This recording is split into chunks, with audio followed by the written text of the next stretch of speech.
Nialla, c'est toujours un Bonjour. plaisir de vous revoir. Moi aussi, merci. يعطيك الصحة كي قبلت الدعوة تاعنا dans ce bel endroit, cet immense endroit qui est le centre des arts et de la culture. ده اللي خيرت نتلاقاو اليوم في هذا المكان اللي هو عنده تاريخ كبير وقيمات كذلك يعني في الثقافة الجزائرية. Ah oui, احنا déjà, voilà quoi, c'est اللي ماتوا على البلاد. Il y a rien à dire. Bien sûr, on n'a qu'à s'incliner, c'est un endroit très important.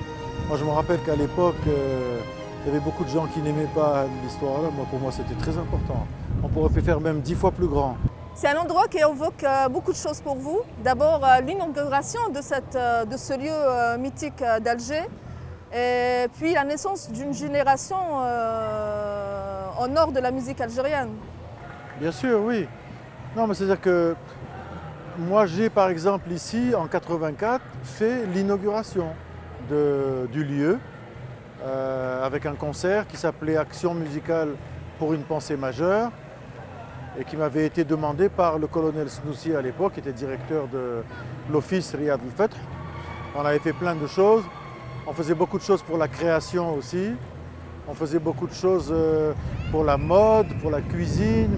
Et c'était un lieu qui était privilégié, mais au sens de la qualité. Tout le monde pouvait rentrer, c'était un endroit populaire. Il fallait bien se tenir aussi ici. Je me rappelle à l'époque, mais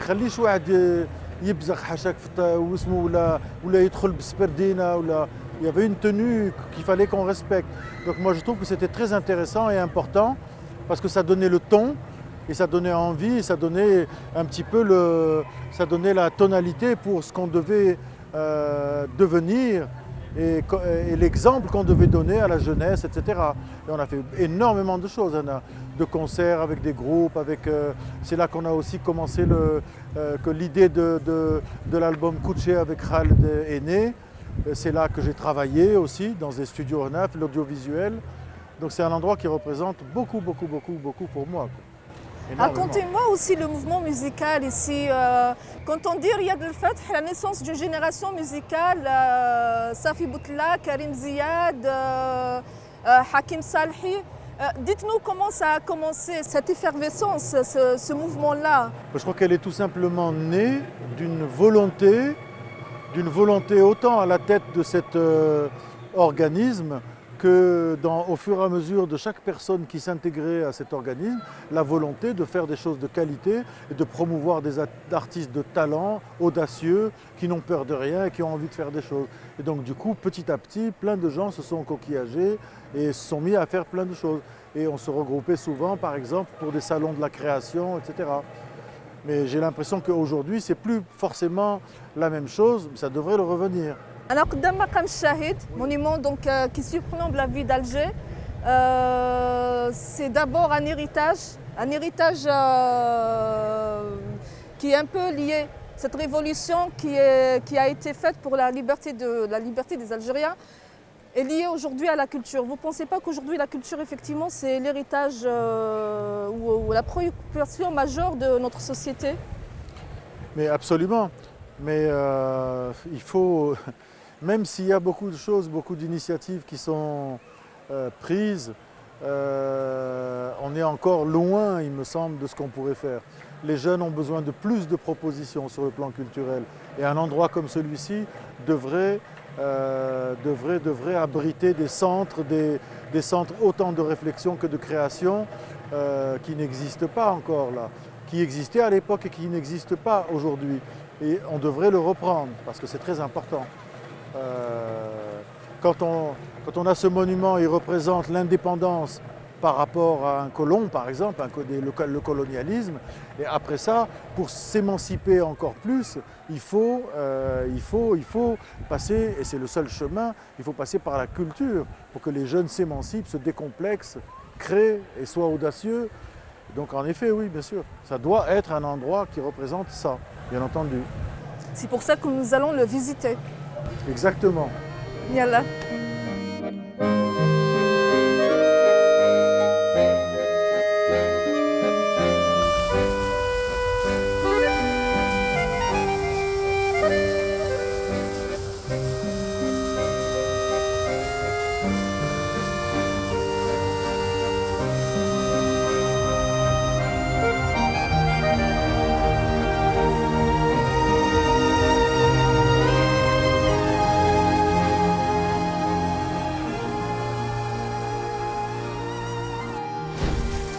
remarqué, sachant que la musique de nos jours, c'est le parent pauvre de la production artistique en Algérie.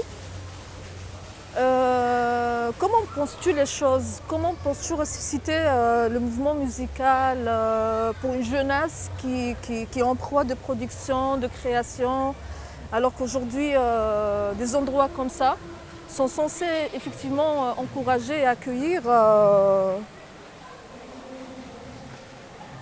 un mouvement musical, une nouvelle génération? Non, non, moi je pense que. Non, non, je pense qu'il y a de la musique. Il ne faut pas dire qu'il n'y a pas de musique et je ne pense pas que la musique soit vraiment le parent pauvre. Hein. Est-ce qu'il y aurait plus de peinture que de musique? Je ne suis pas sûr. Est-ce qu'il y a plus de théâtre que de musique? Je ne crois pas. Je pense que la musique est le parent fort de la création artistique chez nous. Et seulement ce qui s'y passe, c'est que, parce que je pense en tout cas, Oui. c'est que la musique va trop dans le même sens chez nous. C'est-à-dire qu'il y a beaucoup de raï, il y a beaucoup toujours comme d'habitude de shabi, il y a beaucoup de musique andalouse, il y a de la musique kabyle, il y a une production un peu pop, variété, etc. Mais ce qui manque, c'est de l'audace dans la création musicale. C'est ça, c'est ce que je trouve dommageable, moi. C'est qu'il manque de l'audace, ça manque de créativité, mais tout ça, c'est parce qu'il n'y a pas de marché, il n'y a pas d'industrie musicale professionnelle. Et donc, du coup, les gens se rangent dans les créneaux, Kimarraï par exemple, qui sont porteurs. Et parce que dans ce créneau-là, ils peuvent bouffer, quoi. Ou alors ils vont faire les mariages aussi. Ça, c'est aussi un autre créneau. Et on ne va pas leur en vouloir. Autrement, ils moutent au bouchard. Donc, c'est jusque-là, c'est normal.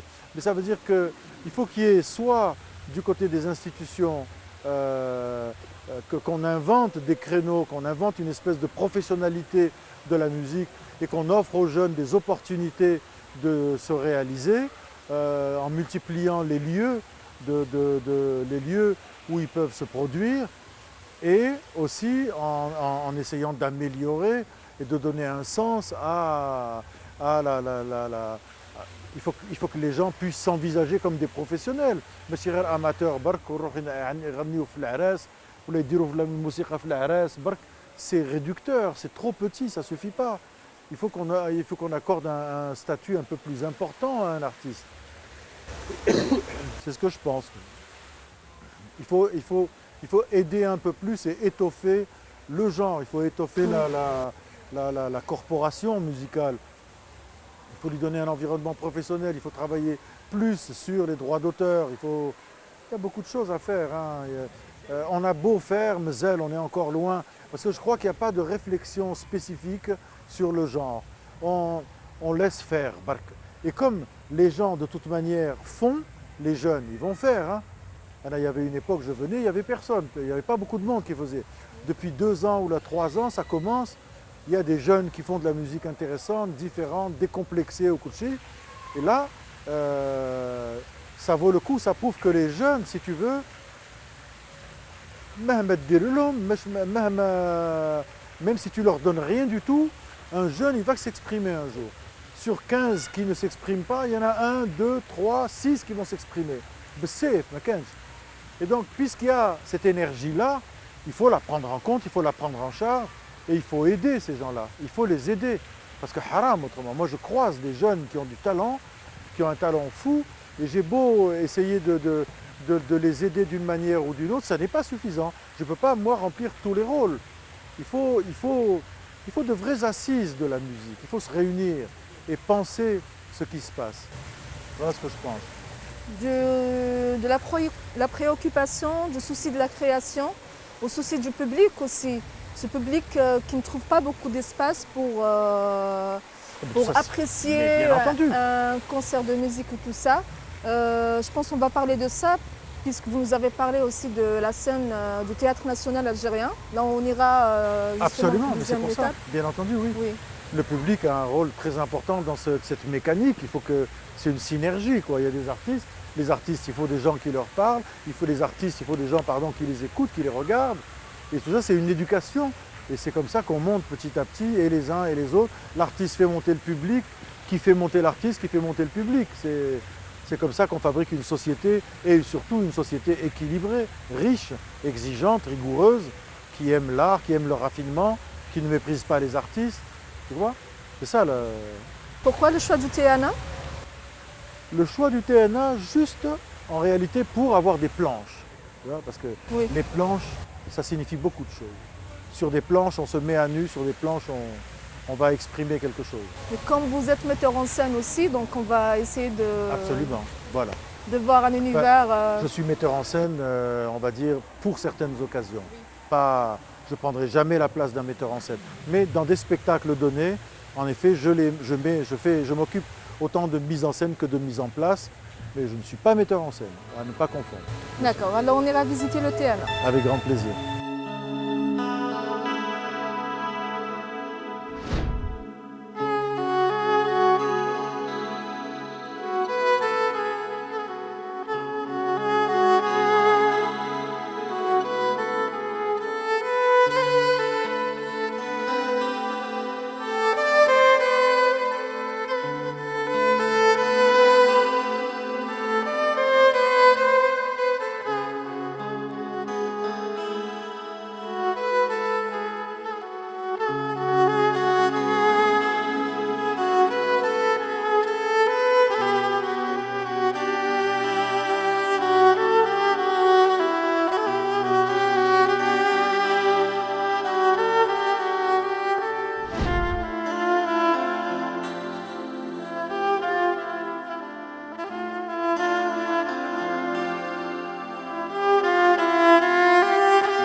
Donc là, on est au Théâtre national algérien, ce qui était l'opéra d'Alger, le premier opéra qui a été construit en Algérie. Depuis, l'art du spectacle a évolué, bien sûr.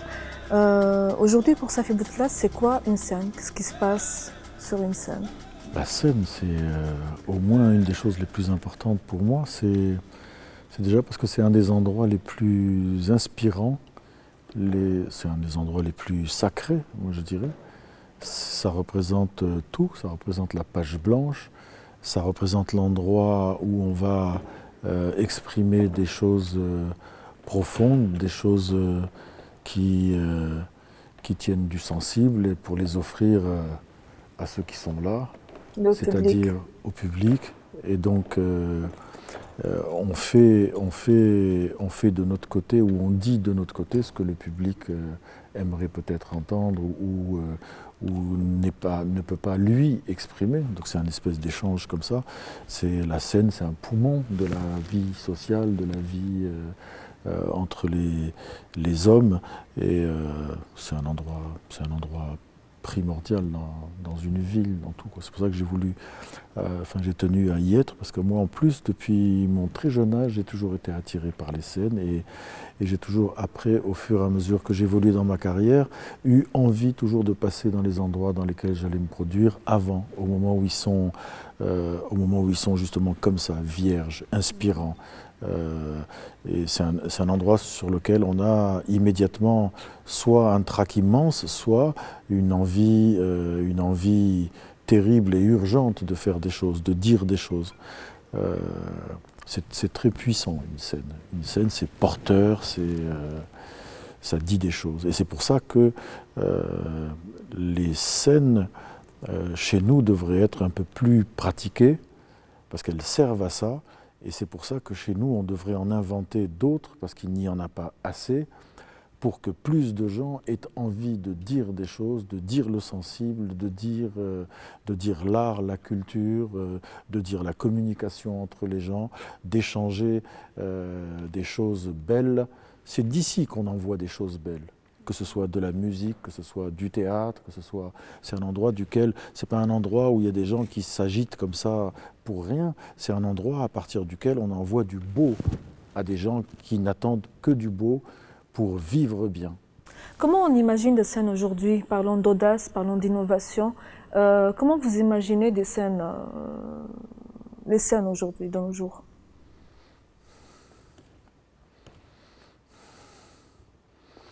Ben, je les imagine plus riches qu'elles ne le sont, plus originales. Il faut que ce soit des endroits non pas où on trouve ce qu'on attend, mais des endroits où on est surpris. C'est ça, c'est à ça que ça sert l'art, c'est à surprendre à chaque fois les gens et à leur faire des propositions.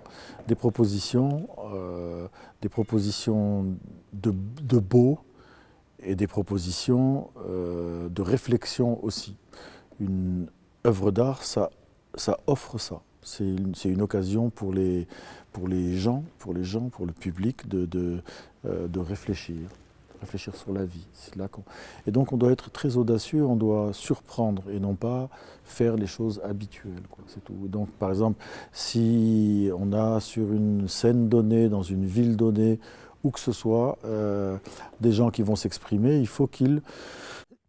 Pardon, si c'est par exemple un chanteur de raï ou là un groupe de shabi ou je sais pas quoi, c'est au moins à cet endroit-là d'inventer quelque chose et de proposer, de faire avancer, de rajouter une étape à ce qui existe déjà et non pas de restituer seulement, bien qu'on a toujours besoin aussi de gens qui sont les gardiens de la tradition, qui vont nous proposer, parce qu'il y a toujours des gens pour ça, qui veulent les choses à l'ancienne et les garder, donc ceux-là doivent exister, mais la scène vivante, c'est celle qui réinvente, c'est celle qui nourrit, qui nous projette en avant, quoi. Qui nous projette dans le temps, qui nous projette dans l'avenir, qui fait une proposition de vie.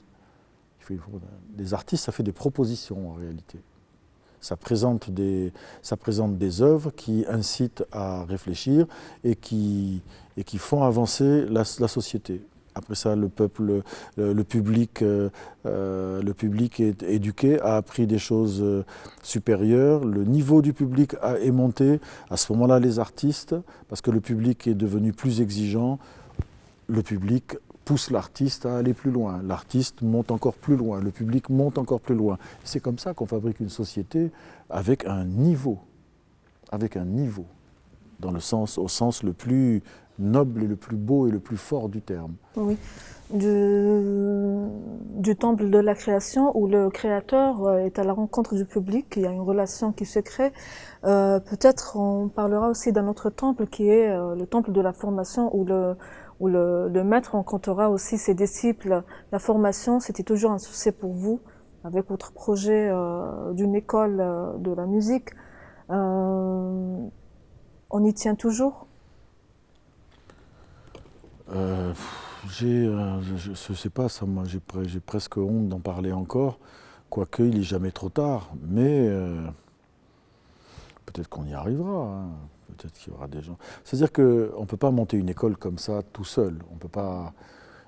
Moi, quand je vois les gamins dehors, et tout à l'heure, par exemple, j'ai rencontré une petite fille de 10 ans dans le précédent lieu où on a tourné, et qui m'a demandé qui j'étais ou ce que je faisais, et je lui ai dit que j'étais musicien. شافت معايا وقالت لي حرام. Alors là, c'est bouleversant ça, hein. Attention, c'est bouleversant d'entendre. Parce que moi je me rappelle que quand j'étais à Riyad el-Fath, comme on le disait tout à l'heure, à l'époque, j'avais une petite fille, Sophia, qui avait 4, 5, 6, 7, 8 ans, 9 ans, etc. Et elle faisait de la danse là-bas. Et elle s'est épanouie avec la danse. Et elle est devenue la danseuse peut-être qu'on connaît, ou la comédienne, etc. Et donc pour moi, tous les gamins, qui sont tous mes enfants, je souhaite pour eux qu'ils pratiquent, de la musique ou de la peinture ou du théâtre ou de la danse. Et quand je vois comme ça une petite fille tellement mignonne et qui vient me dire que le musiqa haram, je comprends, j'ai pas compris, quoi. Ça doit commencer à partir de l'école, finalement. Et je lui ai demandé qui lui disait ça. Je pensais qu'elle allait me dire mon père ou ma mère à la maison. Et elle m'a dit, la chose horrible, c'est que c'est à l'école. قالوا لها في المسجد. قالوا لها الموسيقى حرام تاع الشيطان. C'est la fin du monde là. C'est la fin du monde. Alors, on ne parle plus de ça, c'est fini. On ne parle plus des planches ni de rien d'autre. On tape go, on fait. Voilà. Donc en effet, ça commence par l'école. Et c'est peut-être pour ça que mon école n'avance pas si vite que je le voudrais. C'est peut-être parce qu'il y a des forces qui retiennent et ce n'est pas une urgence, quoi. J'aimerais bien que ça se mette à le devenir, parce que sans ça, on ne va pas aller loin, hein. Il y a pas beaucoup de choses qui détruisent un pays, hein. Il faut, si on gâche l'éducation, c'est la place à la corruption, et si la corruption s'installe, on peut tout faire dans le pays. Donc on a une seule solution, c'est l'urgence, c'est de s'occuper de l'éducation, de la formation, et exclusivement de tous les arts et de toutes les matières culturelles qui doivent être inculquées aux enfants le plus possible, le plus souvent possible, parce que c'est comme ça aussi qu'on fabrique des individus apaisés, tranquilles, et qui regardent le monde et qui se regardent avec paix, avec acceptation de l'autre. C'est comme ça. Et c'est de cette matière-là, humaine, qu'on fabrique la solidarité, qu'on fabrique tout ce avec quoi on fabrique une société équilibrée. Voilà. Et parce que les artistes s'accrochent aussi, qu'ils nous font vivre aussi par leur espoir, peut-être qu'on a besoin de regarder aussi la ville. En dehors de ce théâtre, il y a une belle place qui s'appelle le Square Posaïd. Donc je pense qu'on pourra jeter un coup d'œil pour voir un peu l'état de la ville. Bien entendu, oui, bien sûr. Il faut aller regarder, il faut aller voir ce qui se passe dehors. Absolument. Oui. Là, oui. On y va? Oui.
Si Alger était une musique de film, qu'est-ce que tu aurais choisi? Qu'est-ce qui t'inspire comme ça dans le moment? Moi, c'est... Je sais pas trop comment dire ça, mais... la couleur, la nostalgie, mais le futur surtout beaucoup, et que la ville s'embellisse, et que les habitants s'embellissent et embellissent, et qu'on leur donne... Parce que c'est les habitants, que ce soit d'Alger d'ailleurs, d'Oran ou la Winjet ou la Annaba, c'est la population, c'est le peuple à qui on doit donner les choses les plus belles. Voilà. Puis on est au carrefour, la Méditerranée, l'Afrique. Absolument, absolument. Il ne faut pas qu'on l'oublie, il ne faut pas qu'on oublie qu'on est dans le monde. Il faut que les gens, il faut que nous-mêmes on se sente faire partie du monde et il faut que les gens qui nous dirigent sachent qu'on fait partie du monde et qu'il faut qu'on nous expose, qu'on nous montre, il faut qu'on nous ramène des gens du monde aussi, parce qu'il faut que ça se mélange tout ça. C'est en se mélangeant qu'on arrive à s'enrichir les uns les autres, c'est comme ça. En fait, toujours pareil, pour fabriquer une société équilibrée et riche et multiple. Peut-être qu'un jour, on ne tournera plus le dos à la mer aussi.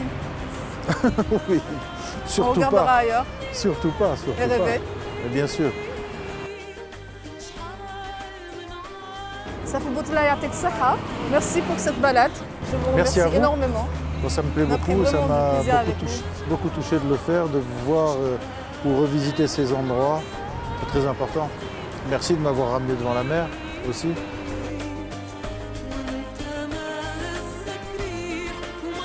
Il y a vraiment de belles couleurs ici. Carrément. Ça redonne espoir.